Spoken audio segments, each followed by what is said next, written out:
అపోస్తలుడైన పౌలు గలతీయులకు రాసిన పత్రిక 3వ అధ్యాయము ఆత్మను గూర్చిన వాగ్దానము విశ్వాసం వలన మనకు లభించినట్లు అబ్రహాము పొందిన ఆశీర్వచనం క్రీస్తు యేసు ద్వారా అన్యజనులకు కలుగుటకై క్రీస్తు మన కోసము శాపమై మనల్ని ధర్మశాస్త్రం యొక్క శాపం నుండి విమోచించెను. చిన్న ప్రార్థన. మహాగణుడా, మహోన్నతుడా, సర్వశక్తి కలిగిన మా అద్వితీయ ప్రియ పరలోకపు తండ్రి, ఈ లేఖనము మీది ఈ స్థలంలో చేరి ఉన్న కూడి ఉన్న మీ బిడ్డలయ్యా అయ్యా, ఇందులో రాయబడిన సంగతులు గ్రహించడానికి ఈ పరిశుద్ధాత్మ సహాయాన్ని దయచేయండి.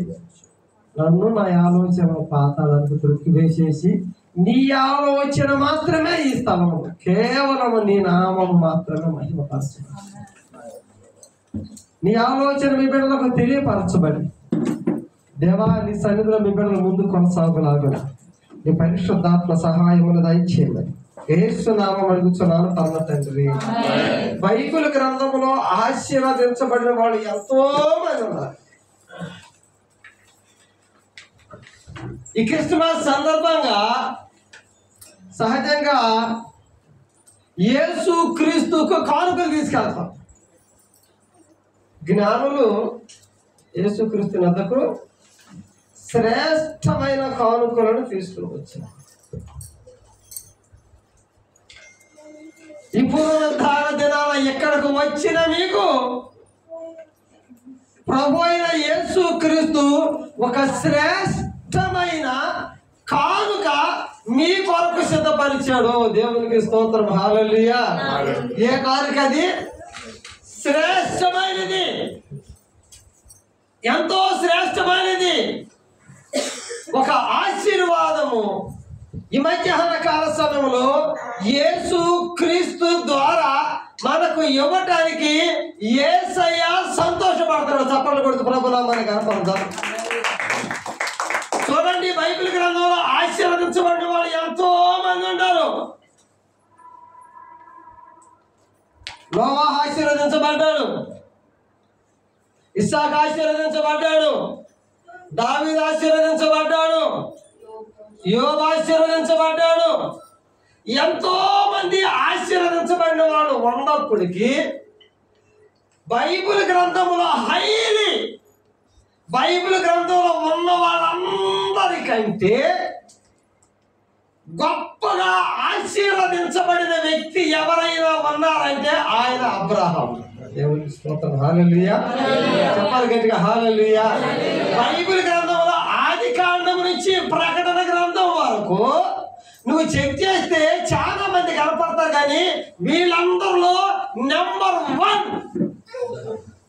అబ్రహాము. దేవునికి స్తోత్రం, హల్లెలూయా. ఈ అబ్రహాము పొందిన ఆశీర్వాదము యేసు క్రీస్తు ద్వారా దేవుడు మనకు సిద్ధపరిచాడు. దేవునికి స్తోత్రం, హల్లెలూయా. శ్రేష్టమైన ఆశీర్వాదం. సాట మీటింగ్కి వెళ్ళాం. మీటింగ్ అయిపోయింది, భోజనం అక్కడ కూర్చొని ప్లేట్ పట్టుకుని అయ్యా బిర్యానీ అయిపోయింది, ఎంతమ్మా కర్రీ అయిపోయింది అయ్యా. సరే పర్లేదమ్మా, సాంబార్ ఏమన్నా పర్వాలేదు, సాంబార్ సరే మరి రైస్ వస్తుంది కదా అని చెప్పి ప్లేట్ పట్టుకున్నా. రైస్ అయిపోయింది, కూర్చుని కనుక కాడ మీటింగ్ కాడ భోజనం జరుపుకుని ఇంటికి వచ్చిన మంచి జరుపుకుంటున్నాం. అన్నీ బాధపడి ఆడన బాధ కడుతుంది.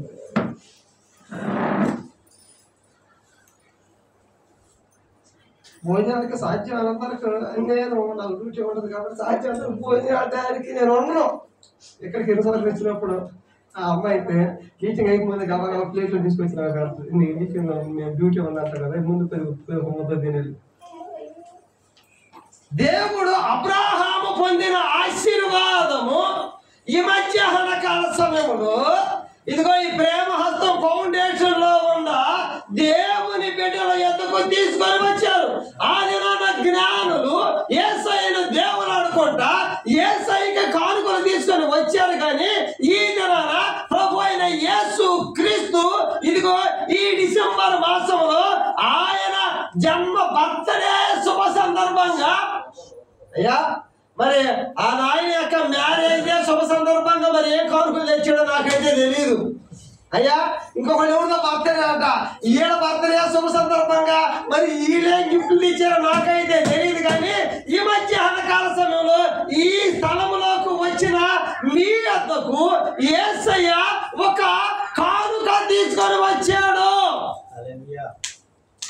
ఏం కానుక అంటే ఒక ఆశీర్వాదము. అబ్రాహాము పొందిన ఆశీర్వాదము. ఈ అబ్రాహాము పొందిన ఆశీర్వాదము ఇదిగో ఈ మధ్యాహ్న కాల సమయంలో ఇక్కడ ఉన్న ప్రతి ఒక్కరికి ఎంతో అవసరం. ఈ అబ్రహాము పొందిన ఆశీర్వాదం ఏందో కనుక మనం ఒకసారి చూసుకున్నట్లయితే, మొట్టమొదటిగా ఈ అబ్రహాము పొందిన ఆశీర్వాదం ఏంటంటే అబ్రహాము దేవుని స్నేహితుడు. యాకోబు పత్రిక 2వ అధ్యాయము 3వ వాక్యములో ఉంటుంది. యాకోబు పత్రిక చదువుతాం. మీరు ఒక్క నిమిషం తల్లి. 23వ వాక్యం. కాబట్టి అబ్రహాము దేవుని నమ్మెను, అది అతనికి నీతిగా ఎంచబడెను, మన లేఖనము నెరవేర్చబడెను. మరియు దేవుని స్నేహితుడని అతనికి పేరు. మరియు అతనికి దేవుని స్నేహితుడు అని పేరు కలిగాను. దేవునికి స్నేహితులాగా చాలా మంది బైబిల్ గ్రంథంలో ఉన్నారు. ఆనోకు దేవునితో నడిచాను. ఈ ఫ్రెండా కాదా, అయినా కానీ నా ఫ్రెండు అని చెప్పలే. మోషే నా ఇల్లంతటిలో అయినప్పటికీ కూడా నా ఫ్రెండు అనలే. దావీదు అన్నాడు, దావీదు కూడా నా హృదయానుసారుడు. అంటే ఫ్రెండులే కానీ, ఫ్రెండ్ అని మనం చెప్పుకోవటమే కానీ ఈదారి నుంచి ఆధారికి దేవులాడితే ఫ్రెండ్ అన్న పదం బైబుల్లో ఏ వ్యక్తి గురించి కనపడదు. కానీ నాకు ఫ్రెండ్ రాయుడు అని, నీ ఫ్రెండ్ ఎవరయ్యా అని యేసయ్య దగ్గరికి వెళ్ళి అడిగితే యేసయ్య ఎవరని చెబుతాడు తెలుసా? హల్లెలూయా చెప్పాలి గట్టిగా, హల్లెలూయా. అబ్రహాము నా స్నేహితుడు.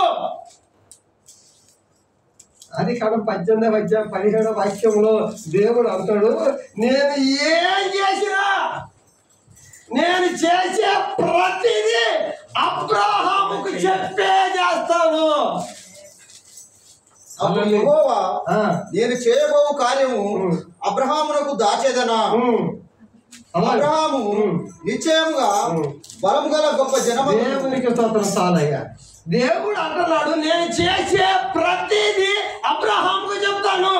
ఎవరైతే నిజమైన ఫ్రెండ్స్ ఉంటారో, నిజమైన ఫ్రెండ్స్ కి ప్రతి విషయం తెలుస్తుంది.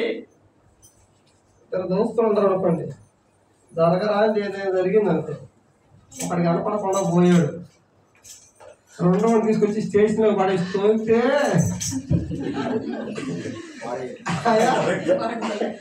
వాళ్ళ అమ్మ బాబు పట్టుకుంటే ఏం దొరకవు. ఎందుకని ఈ దోస్తుగాడు కాబట్టి ఈయన పట్టుకుంటే ఈయన 4 తగిలితే అన్ని ఆవిడ అడ్రస్ తో సహా చెబుతాడు. కారణం ఏంటంటే స్నేహితుడికి అన్ని విషయాలు తెలుస్తాయి. నిజంగా స్నేహితుడికి కుల మత భేదాలు ఉండవండి, ఉండవాడా లేడని చూడండి. స్నేహితుడు ఒకటే చూస్తాడు, ఇద్దరు హృదయం కలిసిపోయి ఉంటది. దేవునికి స్తోత్రం, హల్లెలూయా. అబ్రహాము దేవునికి స్నేహితుడు. ఈ ఆశీర్వాదము ఈ మధ్యాహ్న కాలంలో మొట్టమొదటి ఆశీర్వాదము దేవునికి మనం కూడా స్నేహితులుగా చేయడం కోసము ఈ ఆశీర్వాదం మన యొద్దకు తీసుకుని రాబడింది. హల్లెలూయా. యెషయా గ్రంథం 41వ అధ్యాయము 8వ వాక్యములో ఒక మాట మాట్లాడతాడు దేవుడే. ఇశ్రాయేలుడి గురించి దేవుడు మాట్లాడతా, నా స్నేహితుడైన అబ్రహాము సంతానమా, దేవుడు ఇశ్రాయేలీయులను 40 సంవత్సరాలు అరణ్యములో, కొండల్లో, కోనల్లో, ఎడారుల్లో నడిపించుకుంటా వాగ్దాన దేశంలోనికి తీసుకొని వెళ్ళడానికి కారణము ఏమిటైనా ఉంది అంటే అబ్రహాము నా స్నేహితుడు కాబట్టి వాళ్ళు ఎవరంటే అబ్రహాము యొక్క పిల్లలు. దేవునికి స్తోత్రం. హల్లెలూయా. చెప్పాలి గట్టిగా హల్లెలూయా. అబ్రహాము స్నేహితుడు కనుక స్నేహితుడి పిల్లలను దేవుడు ఖచ్చితంగా పట్టించుకొని వాళ్ళలో బాగుయోగులు చూస్తాడు. బైబిల్ గ్రంథంలో దావీదుకి ఒక స్నేహితుడు ఉన్నాడు. అది ఏం పేరు? అయ్యా యోనాతాను. దానియేలుకి స్నేహితులు ఉన్నారు, యోబుకు స్నేహితులు ఉన్నారు. అయితే దావీదుకు ఒక స్నేహితుడు ఉన్న తర్వాత కొంతకాలం తర్వాత ఎందుకో అయ్యా మరి అది ఎందుకు గుర్తుకొచ్చాడు తెలియదు, కానీ ఏదో సందర్భంలో తన స్నేహితుడు చనిపోయాడు. కొంతకాలం తర్వాత తన దగ్గర ఉన్న సైనికుడు పిలిచి, అప్పుడు ఒకడు ఉండాలరా, చచ్చిపోయాడు, వాళ్ళ నాన్న కూడా చనిపోయాడు, వాళ్ళకి పిల్లలు ఎవరు లేదంట అంటే, అయ్యా లోదేవారులో మాకీరి అంట మెఫీబోషెతు అనేవాడు ఒకడు యోనాతానుకు కొడుకు. ఆడు కాడు కుంటి కాడు. అక్కడ లోదేవారులో మాకీరి అంట అరుగు మీద అక్కడక్కడ బతుకుతా దిక్కులేని స్థితిలో ఉన్నాడంటే, ముద్దు పెట్టే దిక్కు లేక, ఆదరించే దిక్కు లేక ఉన్నాడు. ఇద్దరికి దావీదంటే, మీరు వెళ్ళి అర్జెంటుగా, మీరు సైనికులు మీరు అర్జెంటుగా వెళ్ళి ఆ మెఫీబోషెతు అనేవాడు ఎక్కడున్నాడో వాడిని పట్టుకురండిరా. సరే వస్త్రాలు వాడికి చూసిన వాళ్ళందరూ నెగతాన్ని చేస్తున్నాడు. మీ తాత ఈ పనికి మాలిన పాపాలు చేశారా, మీ తాత పనికి మాలిన పనులు చేసి ఆడి శాపం మీ మీదకి వచ్చింది. ఎందుకని పెట్టి అవ్వటానికి దిక్కులే వచ్చి అందరూ ఆయన చూసి అసహించుకునే వాళ్ళే. ఆకలైతే అమ్మా కొద్దిగా అన్నం పెట్టమని చెప్పి ఇంటింటికి వెళ్ళి యాచించేవాడు. ఈ సైనికులు రథం మీద ఆ లోదేవారికి వెళ్ళి ఆ మాకీరి దగ్గరికి వెళ్ళి ఆడ కూర్చోదానికి ఆడ కూర్చొని ఉన్నాడు. సగం తమ్ముడు కూర్చోగా, అరే మాకీరి వెళ్ళేదిరా, ఇదేనయ్యా అరే ఇక్కడ మెఫీబోషెతు అనేవాడు ఒకడు ఉండాలంట, యోనాతాను యొక్క కొడుకు. నీకేమన్నా తెలుసా అనేసరికి దీనికి కొద్దిగా లబ్ధ పెరిగింది.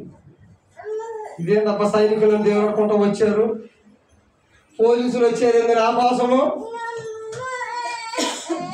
అయితే ఆయనకి అడగాల అర్థ నేనేనయ్యా, ఈడేనా ఆడు ఎట్లాంటోడు కుంటిగా ఉన్నాడు అన్నారు కదా. అరే ఒకసారి నిలబడరా ఇద్దరికి రంగడాయిగా గబాగా ప్రకాశాలు ఇద్దరికి అది ఎత్తి పని మీద తీసుకొచ్చారు. దావీదు ఉండే స్థలంలో తీసుకుని వచ్చిన తర్వాత ఈ మెఫీబోషెతు గడగడ ఎందుకంటే చచ్చిపోయాడు. ఎందుకంటే ఎవరైనా కానీ శత్రు శేషాన్ని రుణశేషాన్ని ఉంచరు కాబట్టి నన్ను చంపడానికే తీసుకొని వచ్చారు. నాకు 2 కాళ్ళు లేవు, నేను కుంటోని. ఎందుకంటే నేను దావీదు గారికి భయపడి, దావీదు రాజుకు మహాబాబా భయపడి దేశం గారి దేశంలో, ప్రాంతం గారి ప్రాంతంలో, ఎక్కడో దిక్కులేని ఊరికి దేశానికి చివరిగా ఉండే ఆ ప్రాంతంలో దాక్కుంటున్నా కానీ దావీదు రాజు నన్ను వదిలిపెట్టలేదు.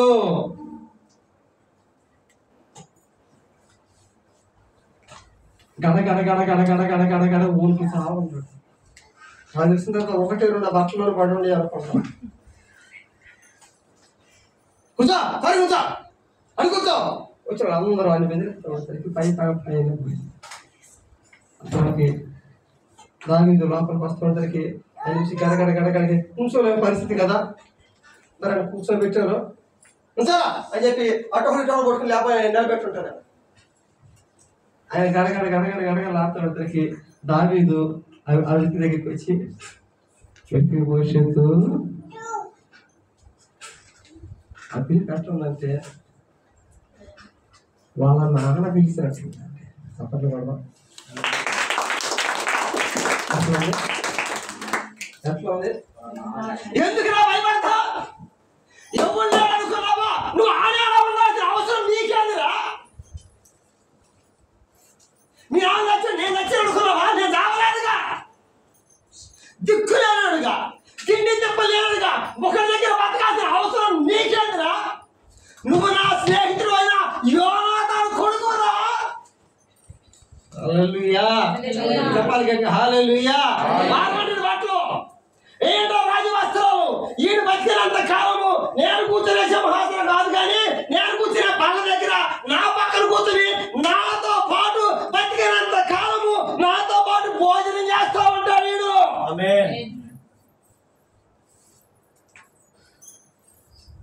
మరలా నీ ఏ స్థలాలు ఉన్నాయో, ఏ పొలాలు ఉన్నాయో, నీ బంగారం మీద నీ వెండేదో ఎవడెవడైనా ఆక్రమిస్తున్నావు అవన్నీ మరలా నీకు ఇచ్చేస్తా. చచ్చిన కుక్కలాంటి వాడయ్యా, ఎందుకు పనికిరాను?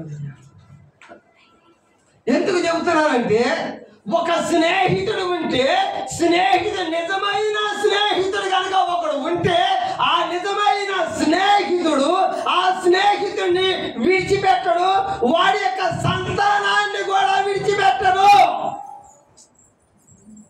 యోహాను సువార్త 15వ అధ్యాయము 14వ వాక్యంలో యేసయ్య అంటాడు,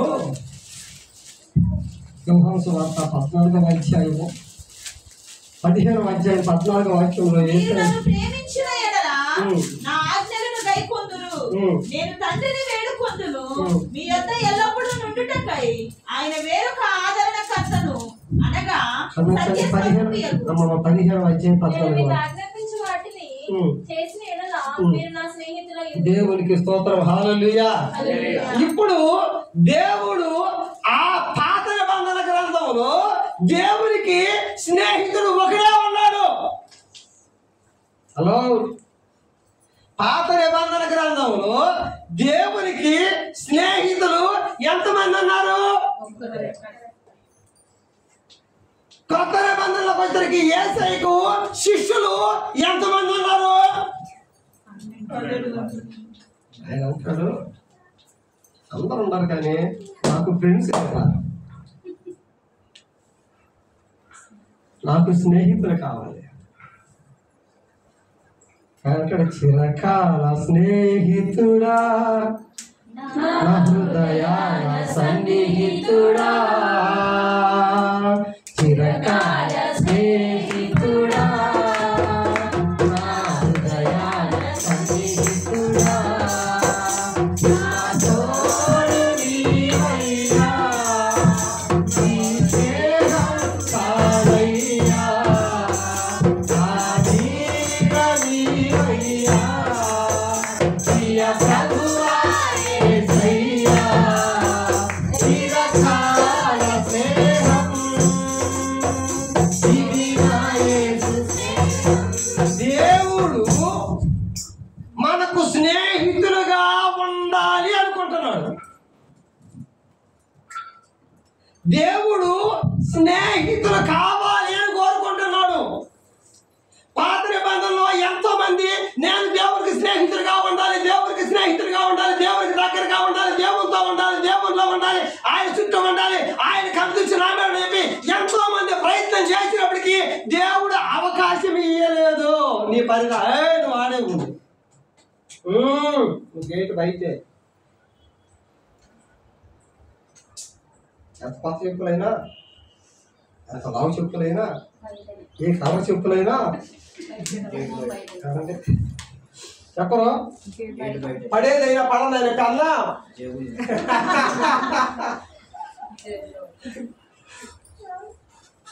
ఆయన మన రాజుగారి పెన్నలాగా ఆయన జేబులో మనల్ని పెట్టుకో. అందుకే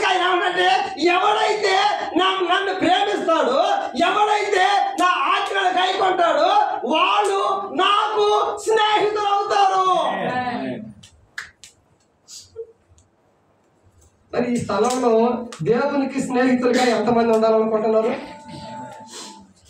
హలో, మీరేమి చేయాల్సిన అవసరం, మీరేమి ఇవ్వాల్సిన అవసరం, కేవలము ఆయన వాక్య ప్రకారం నడుచుకుంటే చాలు, ఆయన చెప్పిన దాని ప్రకారం జీవిస్తే చాలు, ఆయన ఏం చేయమంటాడో అది చేస్తే చాలు. ఇది చేయొద్దురా అంటే అది చేయకుండా ఉండండి, ఇది చేయమంటే ఇది చేయండి. నీవు దేవునికి స్నేహితుడిగా ఉండే ఆశీర్వాదము అబ్రాహాము ద్వారా, యేసుక్రీస్తు ద్వారా మనందరికీ కలిగింది. దేవునికి స్తోత్రం, హల్లెలూయా. అబ్రాహాము ద్వారా వచ్చిన ఆశీర్వాదం మొట్టమొదటిది, నీవు దేవునికి స్నేహితుడిగా ఉండే అవకాశము.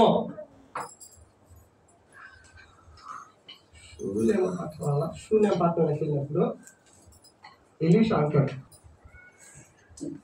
ఈ దేశపు రాజు నా ఫ్రెండ్ అమ్మా, నీకేదన్నా రికమెండ్ చెప్పి నీకేమైనా చేపియాలా? ఆయన అట్లా లేదండి, మాది ఇంకోటి, మా ఆయన మంచి గొప్ప ఉద్యోగం, నేను మాకేం తక్కువ లేదు.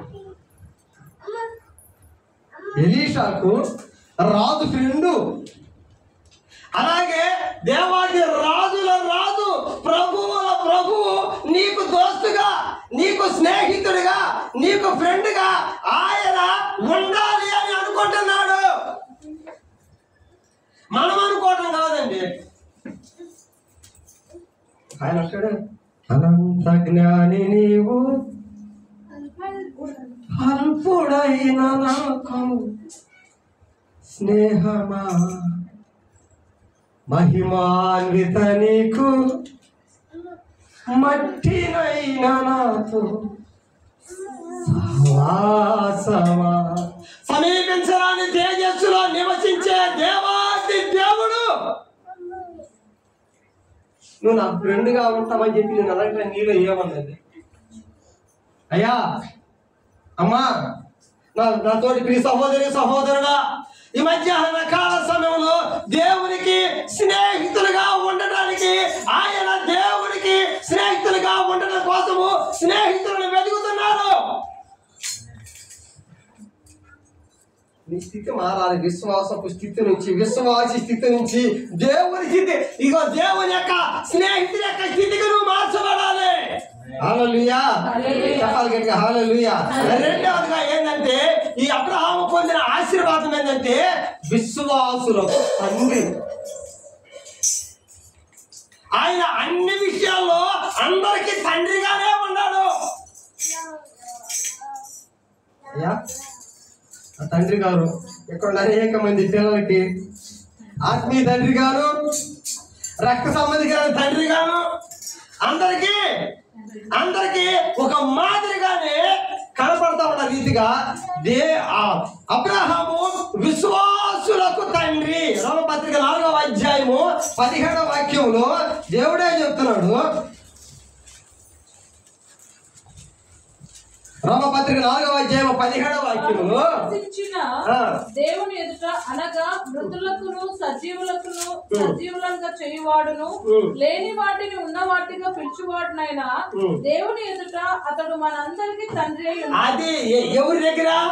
దేవుని ఎదుట మనందరికీ తండ్రి. అంటే ఆయన తనగా ఉన్నాడు. ఎంతో మంది గురించి వేసే సాక్ష్యం చెప్పాడు, అమ్మా నీ విశ్వాసం గొప్పది. శతాధిపతి వచ్చినప్పుడు ఇశ్రాయేలులో ఇంత విశ్వాసం ఉన్నట్టుగా ఎక్కడా చూడలేదు. నీ విశ్వాసమే నేను కాపాడింది అని అన్నాడు. కానీ అసలు విశ్వాసులకు, దేవుని నమ్ముకున్న వాళ్ళకి మూలముగా, ఆధారంగా, తలగా దేవుడు ఎవరిని పెట్టాడు అంటే అబ్రాహాముని. వార్త 16:24 వాక్యంలో కూడా చదవద్దు. కానీ ఆయన ఒక ధనవంతుడు పాతాళములో బాధపడతా అబ్రహాము రొమ్మును ఆనుకొని ఉన్న లాజరును చూసి అబ్రహాముతో మాట్లాడతా, తండ్రి అయిన అబ్రహామా,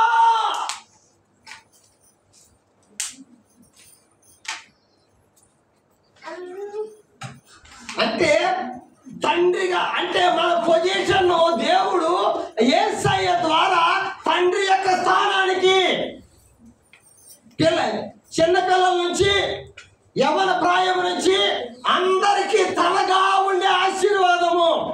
హల్లెలూయా.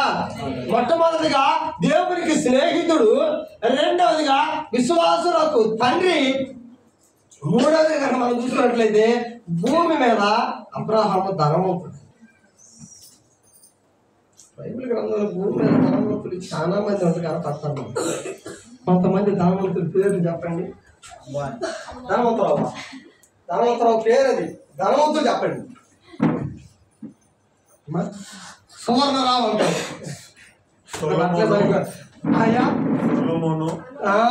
సొలొమోను బాగా ధనవంతుడు. యోబు వీళ్ళందరితో పోల్చుకుంటే వీళ్ళందరికంటే అబ్రహాము ధనవంతుడు. దేవుడు పిలిచినప్పుడు అబ్రహాము ఎక్కడికి వచ్చారంటే, ఇదిగో దేవుడు పిలిచిన స్థలానికి వచ్చిన తర్వాత ఆ ప్రాంతంలో అబ్రహాము కిరాయికి ఉన్నాడు. 10 సంవత్సరాలు కిరాయికి ఉన్నాడు. ఇల్లు మారుకుంటా మగా తురపలు పెట్టి ఒక చిన్న గృహాన్ని కట్టుకోగలిగాడు. అబ్రహాము అక్కడ ఉన్నాడు. కొంతకాలం బతికారు. ఆ దేశానికి నాయకులు, ఆ దేశానికి అధిపతులు, ఆ దేశానికి రాజకుమారులు అబ్రహాం దగ్గరికి వచ్చి ఎవరు మాట్లాడుతున్నారు తెలుసా? కిరాయి ఉన్న ఆయన దగ్గరికి 23వ అధ్యాయము 5-6 వాక్యం చూడండి. ఆది కాండము 23వ అధ్యాయము 5-6 వాక్యాల్లో ఆ దేశానికి నాయకుల కుమారులు కిరాయి కొట్టిన అబ్రహాం దగ్గరికి వచ్చి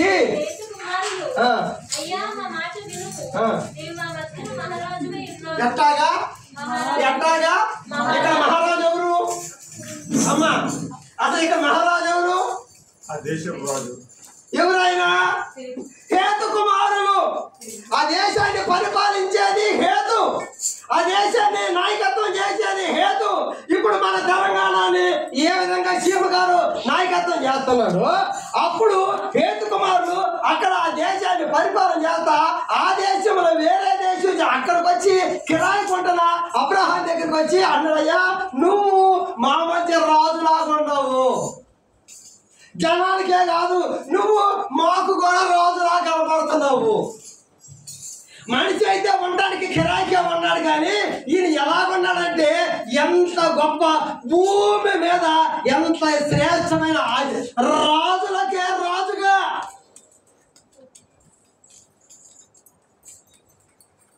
మొదటి వాక్యంలో చూసుకుంటే అన్ని విషయాలలో దేవుడు అబ్రహామును ఆశీర్వదించాడని ఉంటుంది. అక్కడ యోబు దగ్గరికి వస్తే ఈయనకి ఇన్ని గాడిదలు ఉన్నాయి, ఇన్ని గొర్రెలు ఉన్నాయి, ఇన్ని ఒంటెలు ఉన్నాయి, ఇన్ని మేకలు ఉన్నాయి, ఇన్ని ఎద్దులు ఉన్నాయి, ఇన్ని ఆడగాడిదలు ఉన్నాయి, ఇన్ని పాడావులే ఉన్నాయి. అబ్రహాం దగ్గరికి వస్తే 13వ అధ్యాయం 6వ వాక్యం చూడండి. అబ్రహాం దగ్గరికి వచ్చే ఆదికాండం 13వ అధ్యాయం 6వ వాక్యంలో వారు కలిసి నివసించడానికి ఎంతమంది అక్కడ ఉంది? లోతు అబ్రహాము వాళ్ళు బతకడానికి దేశం దాళ్ళ. హలో లెక్క పెట్టగలమా? వాళ్ళకి గేదెలు ఎన్ని ఉన్నాయో అయ్యా? అసలు ఒక దేశం దాళ్ళే. ఆస్తి వారు కలిసి నివసించలేనంత సొలొమోను చెప్పాలి. సొలొమోను వెన్నెంత కనపడుతుంది, ఎంత గొప్పగా ఉంది. అబ్రహాముకైతే నీకు కంటికి కనిపించే ఇడుగుతే అన్ని కంటికి కనిపించేది మాత్రాన ఈ మొత్తం ఖాళీ ప్లేస్ కనపడతలేదండి. నీ జీవితంలో అన్ని ఉన్నాయి, కానీ దేవుని ఆశీర్వాదము లేదు.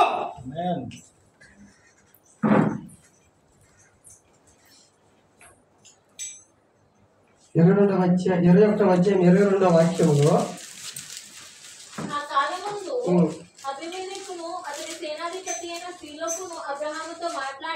ఇక్కడ ఇంకొక రాజు అబ్రహాం దగ్గరికి వచ్చి, అయ్యా మీ ఊళ్ళో కొంచెం తేడా అవుతున్నాడు, కాబట్టి మనం బతికినంత కాలము ఫ్రెండ్స్గానే బతుకుదాం, నేను మీ దోరికి రాము, నువ్వు మా దోరికి రావు, మన ఫ్రెండ్స్గానే బతుకుదాం. మీ వాళ్ళ దగ్గరికి అబ్రహాం అంటే అబ్రహాం ఎక్కడ నిలబడితే, అబ్రహాము ఎక్కడ ఉంటే, అబ్రహాం అంటేనే ఆ ప్రాంతంలో ఉన్న వాళ్ళందరికీ గడగడలాడుతూ ఉండేవాళ్ళండి. ఆ దినాల్లో యెహోవా దేవుడి కనుక ఎవరైనా నమ్ముకుంటే, అబ్రహాము పూజించే దేవుడిని పూజించాలంటే ఎవరు ప్రార్థన చేసేవాళ్ళు తెలుసా? ఓ అబ్రహాముల దేవా, ఓ అబ్రహాముల దేవా. హలో, ఏమని?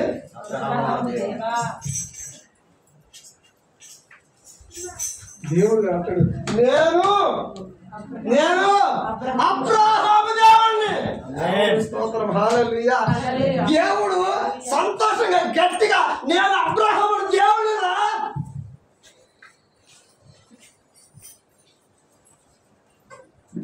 నీ దేవుడు అని చెప్పుకోవడానికి దేవుడు సంతోషపడుతున్నాడు. 3 ఆశీర్వాదాలు.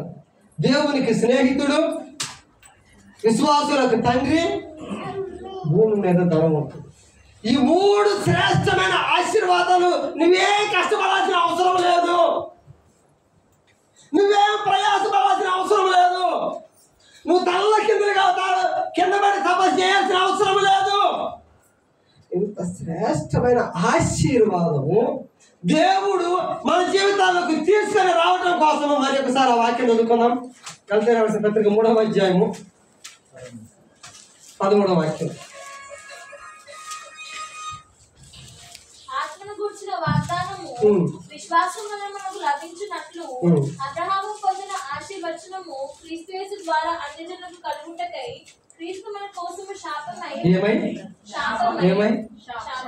నీ జీవితంలో ఒక ఆశీర్వాదం రావటం కోసం మన కోసం శాపం అంటారు చూడండి, సొమ్ము ఒకటి సోపు ఒకటి.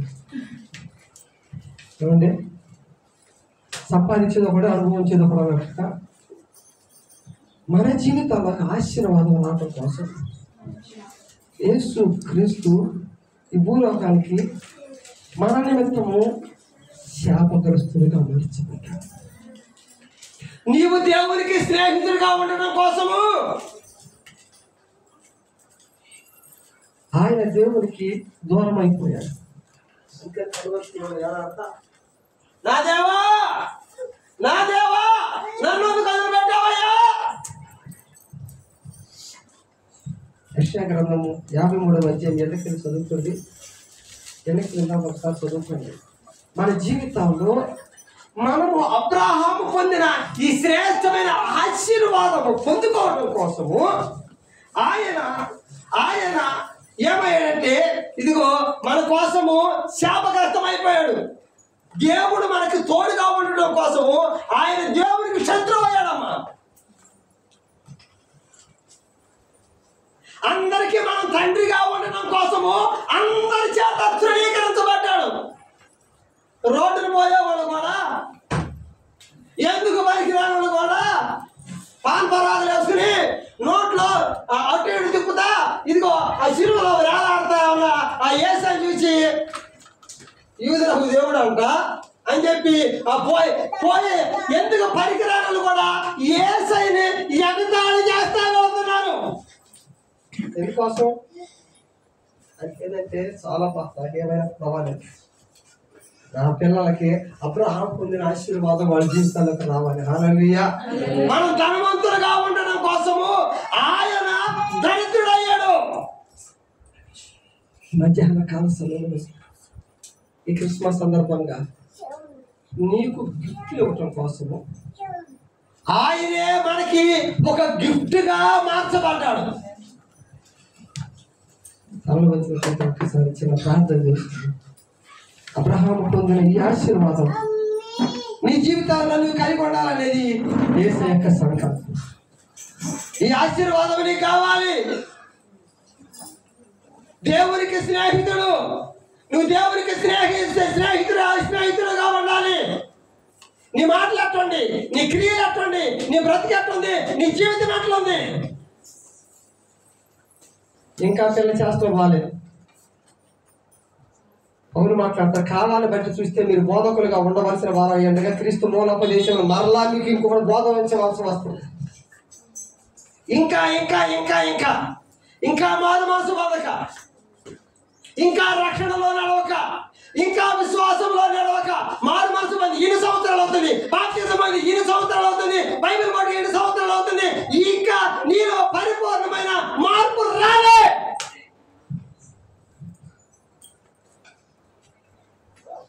ఎంతకాలం ఈ దరిద్రం, ఈ ఎంతకాలం అప్పుల్లో, ఈ ఎంతకాలం ఈ శోధనలో, ఈ ఎంతకాలం ఈ కృంగబాటల్లో లేదా అబ్రహాము పొందిన ఆశీర్వాదము ఇదిగో క్రిస్మస్ కానుకగా, ఇదిగో ఈ ప్రేమహస్తం ఫౌండేషన్ ద్వారా ఈ మధ్యాహ్న కాల సమయంలో పరిశుద్ధాత్మ దేవుడు నీకు ఇవ్వబోతున్నాడు.